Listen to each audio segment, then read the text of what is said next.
na ang mga mahogani ani to aran tong nagsubay itong sapa. Sagbot na po dito eh. Nasagbot na siya. Mauna na niya to sagbot kay wa naman goy. Adi lang tamo adto ya kay bugnaw may anang ilawom sa buliya. Basin na diyan banakon nagloob. Ngita sa ni banakon ito bugnaw.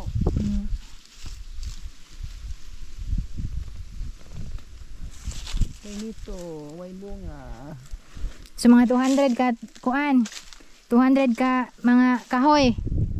No, Unya ang lubi nimo, kani lubi ani ba okay lang ni lubi ani. pilay bana nimo? Sa una 300 man kapunuan. Ang mga to wa na ko kakuag pila ni bilin ani kay daghan na tumbas bagyo. Butang tag 50 na tumbas bagyo. Mas daghan pa tong tumbas bagyo kay aning nabiling nagbarog. So butang tag 100 ang natumbas sa bagyo. 200 na 200. Utang lang ni mga 60 kapunuan ang nabilin. 60 ka punuan. Nyangi mo basak. Pila may ani mo basak?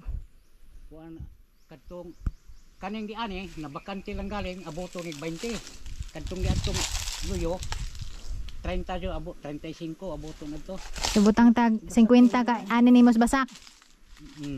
Na ana isa pa. Kuan tinubdan ra.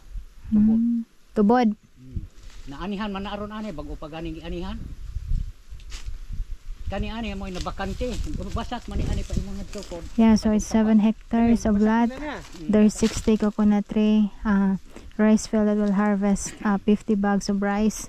And there's a lot of trees also that can be used for building a house or whatever you wanna do, which is as what Kuya said, is around 200 trees, Jumelina, Mangium, and there's also some other fruits like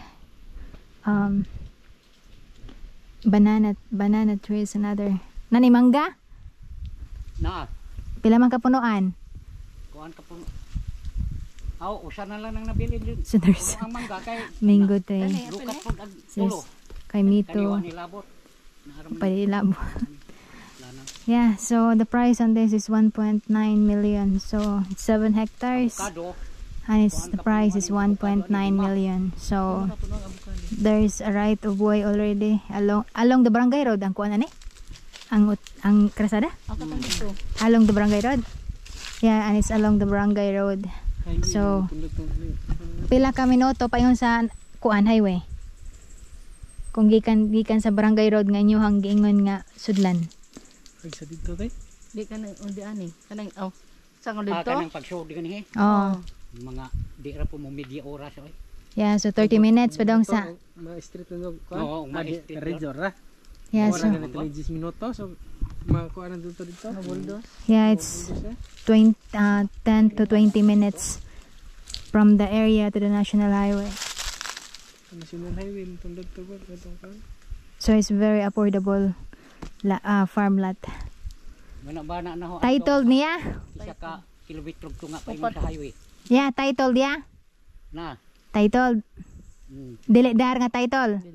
Di. Yeah, so it's titled. Tax dik ang tulo. So ang upat. Ang upat dili title jud. So the 4 hectares is titled and the 3 hectares is tax declaration. Pila ka bok ang musahin ani ya? Signatura ya. Kuan ra ni ang pirma kan. Murag tulo na lang ni silang buhi.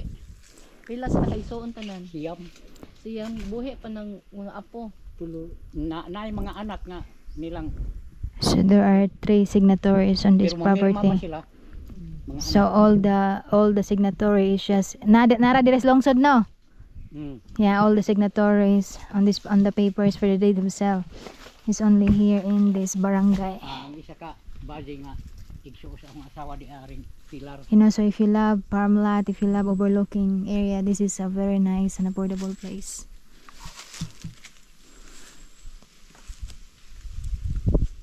You just need to clear it up, and then you could plant some dwarf coconut or whatever you want to do.